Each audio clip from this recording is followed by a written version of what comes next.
చక్కగానండి ఎరుకుల్లాంచ రూపంలో వచ్చాడంట శ్రీనివాసుడు ధరణీదేవి భవనాలకు వచ్చి ఎరుకు చెప్పిన 7 గడియలకి వికలాదేవి ఆకాశరాజు భవనాలకి జడుత్తా వస్తుందంట మహాతల్లి. ఆకాశరాజు గారి కల్లారా చూసాడు. అమ్మ బోలో బలదేవో వికలమ్మ దేవి విన్నావో బలదేవి నీ వరదానాలు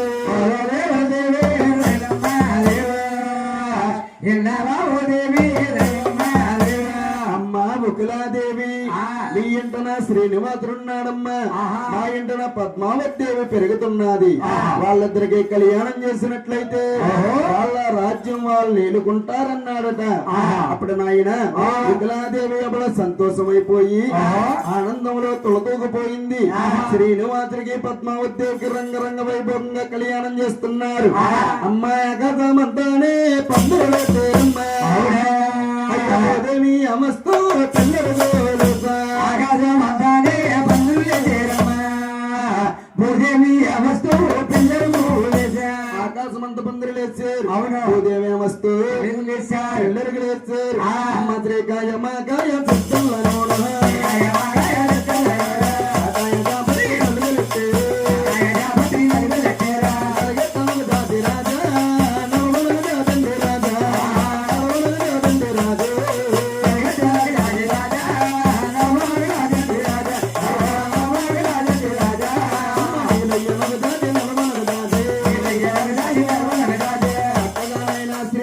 పద్మావతికి తల ఎంట స్నానం చేయించి పట్టుదాపదాల గుప్తంగా కట్టారట.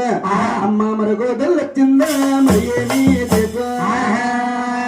మరగోదలు వచ్చిందా కళ్యాణం మరగోదలు వచ్చింది మరి ఏమీ మరగోదలు వచ్చింది కళ్యాణం పట్ట అందంగా బొక్క చుక్కట్టారట.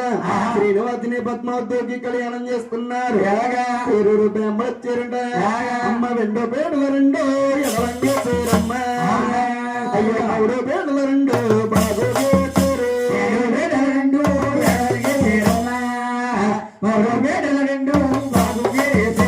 బాలుడికి బాలకి బండాలు ఇచ్చారు. బాలుడిని బాలని అమ్మ విఘ్నేశ్వర పూజ స్వామి చేసేదా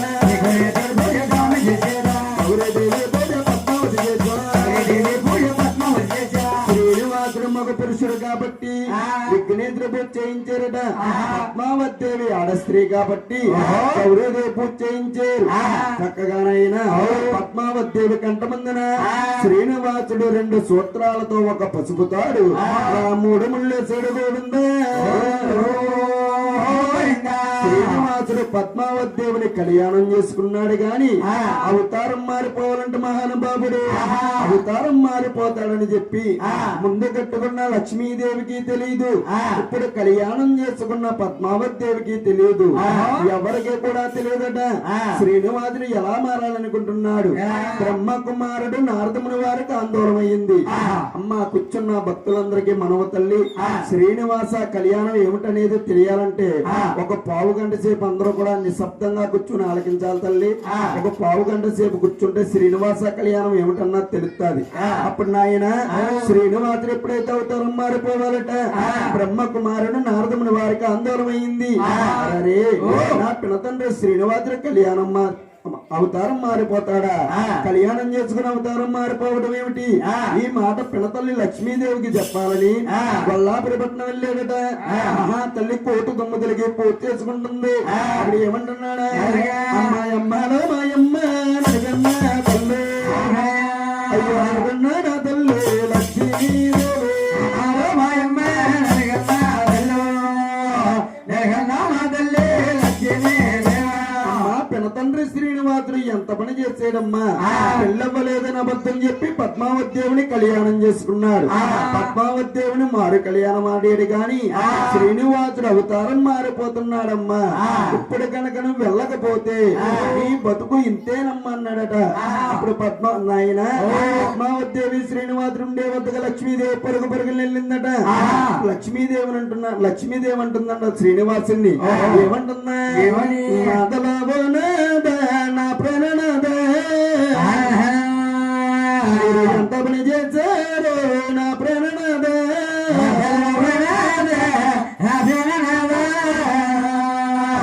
ఎంత పని చేశారు నా పిల్లనానా పిల్లవ్వలేదని అబద్ధమాడు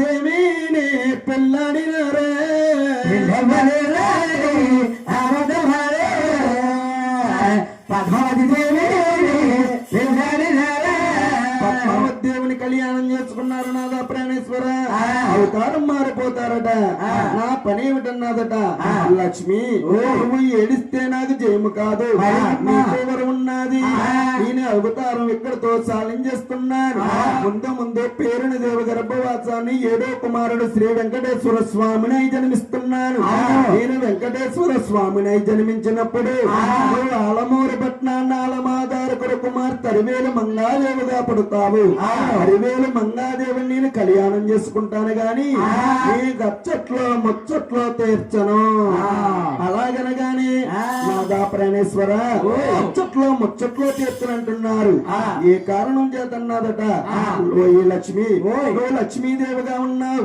నేను మహావిష్ణువుడుగా ఉన్నాను ఎవరో గడ్డాల మీసాలతో ఉన్న ముసలివాడొచ్చి నా వస్త్రస్థలం మీద తన్నితే ఆనాడు నువ్వు కోపమించి గొల్లాపురి పట్నం వెళ్ళు నా గచ్చట్లో ముచ్చట్లో తీర్చలేదు కాబట్టి నీ గచ్చట్లో ముచ్చట్లో తీర్చను అప్పుడు నాయన పద్మావతి ఏమంటుందట అయ్యో నాదలావనాద నా ప్రణనాద పిల్లవ్వలేదని అబద్ధమాడో పిల్లవ్వలేదని అబద్ధమాడే పిల్లవ్వలేదని అబద్ధమాడారు నాదా ప్రాణేశ్వరుడు నన్ను కళ్యాణం చేసుకున్నారు పెళ్ళయ్యి 5 రోజులు అవ్వకుండా అవతారం మారిపోతారా నన్ను ఏమి చేస్తావయ్యా మహానుభాబు అన్నదట ఓ ఈ పద్మ నువ్వు ఏడిసినా కూడా నాకు జయము కాదు నీకు వరం ఉన్నది నేను వెంకటేశ్వర స్వామిని జన్మించినప్పుడు నువ్వు చురకలల్లా భూమినాంచరుగా జన్మిస్తావు వ్యవసాయాలు చిన్నదానగా పడితే నీ దగ్గరకు వస్తాను చుక్కన్న బట్టు పెట్టలేదండి సూర్యుడు మగం చూడలేదంట వ్యవసాయాలు చిన్నదానగా తీసుకెళ్లి భూమినాంచారని పేరు పెట్టి నీతో భోగం వెళ్ళబోస్తానన్నాడు అప్పుడు కన్నా తల్లి ఒకలాదేమంటుందట శ్రీనివాస పెంచిన ప్రేమ నాకు తీరలేదయ్యా నిత్యం నీతో ఉండిపోవాలి నన్ను ఏమి చేస్తావనన్నదట కన్నా తల్లి ఒకలాదేవిని శ్రీనివాసుడు ఒక పూలహారం కింద మార్చుకుని అలా మెల్ల ధరించుకున్నాడు గోవింద వెంకటేశ్వర స్వామి మెడలో తులసిమాల ఉంటుందండి ఆ తులసిమాలే కన్నా తల్లి ఒకలాదేవి గారు ఇప్పుడు స్వాముల వారు ఏం చేస్తున్నాడు అయ్యో ముందుకు 3 అడుగులు స్వాముల వారు అయ్యాడు శ్రీనివాసమ్మ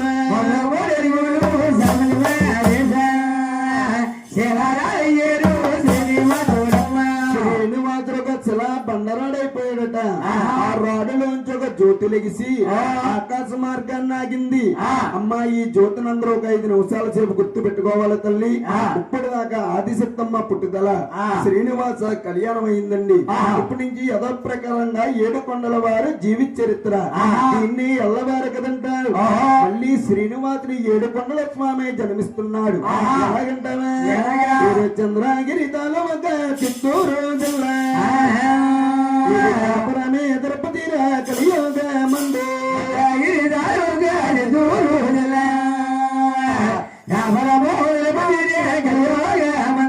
చంద్రగిరి తాలూకా చిత్తూరు జిల్లా కాపురమ తిరుపతి ఆయన తల్లి పేరును దేవి తండ్రి తమ్మరాజు తల్లి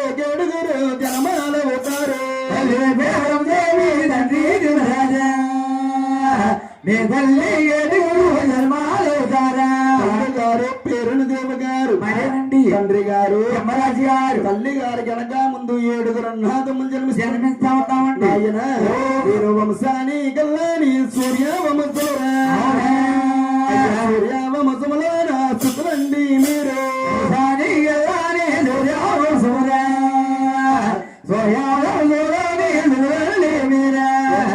సూర్య వంశరాజులండి గోత్రం ఏమిట్రా నాయన జనకుల గోత్రం అంటే 7 కొన్న వారి గోత్రం జనకుల గోత్రం ఇంటి పేరు వారు తల్లి పేరు దేవిరా నాయన తండ్రి మహారాజు నాయన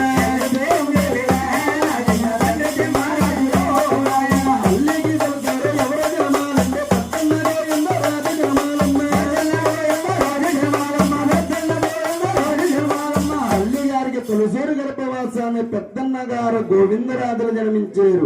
పెద్దన్న గారు గోవిందరాజు అంటే దిగస్థానాపురం నందు స్వాముల వారు తానకం వేసారు. ఒండ్రులుగా పడుకుని ఉంటాడట. మహానుభావుని చూస్తే గుళ్ళోంచి లేచెత్తినట్టుంటారు. చేసుకుంటారండి. గుళ్ళు జల్లుమంటాయట. నాయన రెండవ గర్భానిరా నాయన మరి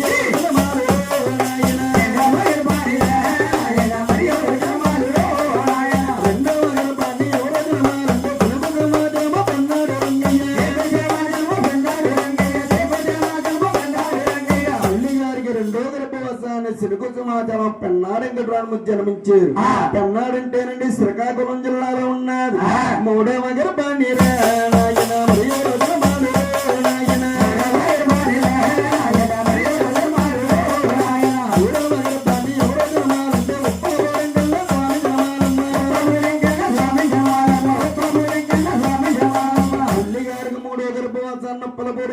జన్మించారు. ఉప్పాడంటే కాకినాడ దగ్గర ఉన్నది. నాలుగో గర్భాన్ని నాయన మరియు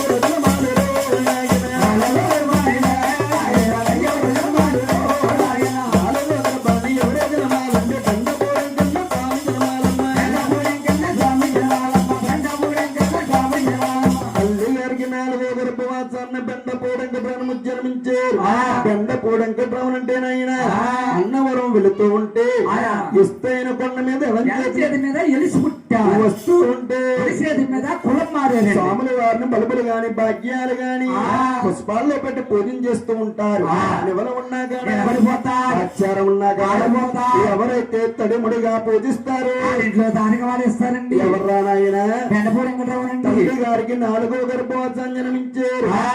ఐదవ గర్భాన్ని పిల్లకన్నా స్వామి జనమాల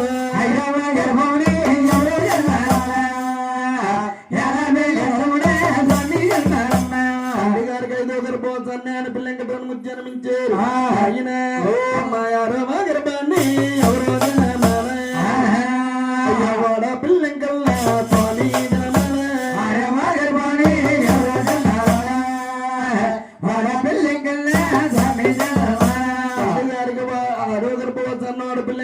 జన్మించారు. వాడపిల్ల అంటే నాయన రాణి రాముల పాలెం దగ్గర ఉన్నది చిన్నవాడి పిల్లండి. అన్నే ఆత్రేయపురం వాడపిల్ల అంటుకున్నంట.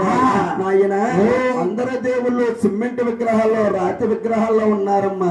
వాడపిల్లి వెంకటరమణ అంటే ఒక చంద్రగంటి బొమ్మలో పుట్టాడు మహానుభావుడు. అంటే శ్యామకర్లో పుట్టాడు. గోదావరికి కొట్టుకొచ్చి కృష్ణరామణ గడ్డ తానకమేసాడట. వాడపిల్లిని కృష్ణరామణ గడ్డ అంటారు. స్వాములు వారి నాయన అమ్మినంటి వారికి ఎవరినంటి వారికి ఎవరైతే తడిముడిగా పూజిస్తారో ఇంట్లో దానికి వాడేస్తారండి. 7 వారాలు గాని తప్పనిసరిగా వెళ్ళినట్లయితే పనులు నెరవేరుతారండి. ఛత్రపతి వెంకటరమణమూర్తులు కలవారండి. ఎవర్రా బాబు వాడపిల్ల తల్లి గారికి 6వ గర్భవాసాన్ని జన్మించారు. 6గురు అన్నాదమ్ములు పుట్టారు. పిల్లలని పెద్దల కలకి ఎవరి రాజ్యం వాళ్ళు ఎలుకుంటూ ఉంటే మహా తల్లి కన్నా తల్లి పేరునిదేవి గారికి 66 సంవత్సరాలు వచ్చినాయటండి. 66 సంవత్సరాల్లో మహా తల్లి ఎలాట్రేవికెళ్ళి నీళ్లు ముంచుకుంటుంటే ఏడుకొండల స్వామి చెప్తున్నాడట. అమ్మ పడతానే నా తల్లి నీ గర్భే మందే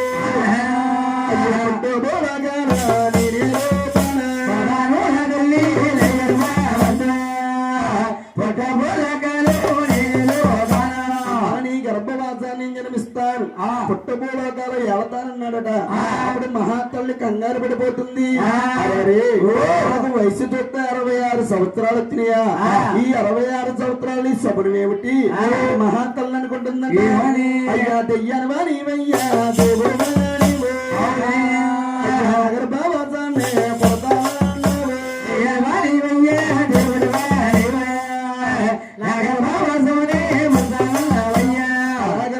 స్వాములు వారు అంటున్నారట. అమ్మ దెయ్యాన్నే కాదమ్మా దేవుడే నేను పోతానే కొట్టేది బుద్ధమంటున్నారమ్మా. నీ గర్భవాసాన్ని